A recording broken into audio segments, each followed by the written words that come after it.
Have you ever had a few texted conversations going on at one time? Unless you only know one person, you likely have. Have you ever gotten confused and replied to the wrong person?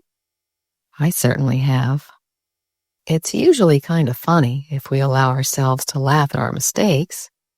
Thankfully, most messaging apps allow their users to edit sent texts within 15 minutes of each send.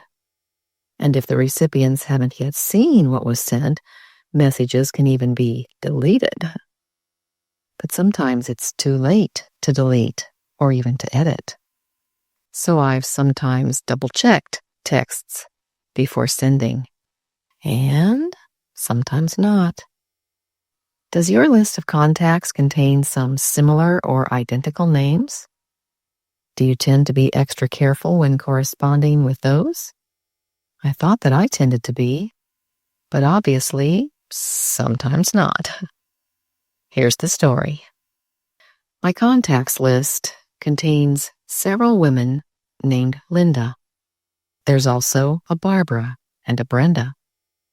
I've often thought that Barbara was texting when it was Brenda, and vice versa. That's understandable, right? They both start with B. They both end in A. You wouldn't think that the names Pat and Peggy would confuse me, though. But one day, they did. Those two ladies were both texting me around the same time, each of them using the WhatsApp app. When one of Pat's texts was a question mark, I wondered why. I soon realized what had happened. I thought that a text from Pat was sent by Peggy, so I answered accordingly.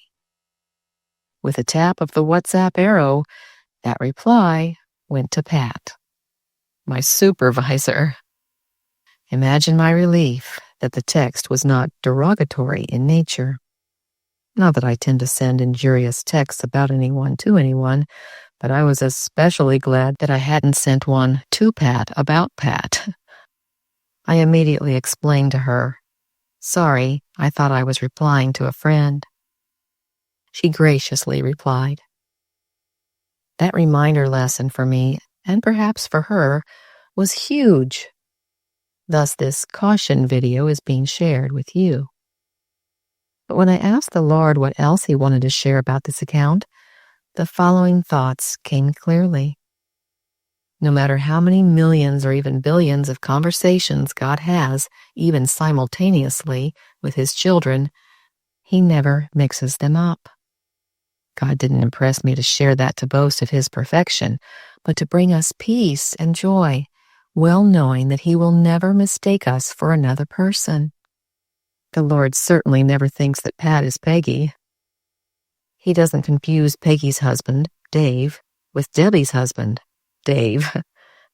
And though there may be millions of Lindas, Barbaras, and Brendas, the Lord can tell each one apart. He recognizes their voices when they pray to Him. Let's each pray to God that we can make the same distinctions, not only never mistaking one contact for another, but above all, never mistaking any other voice for His.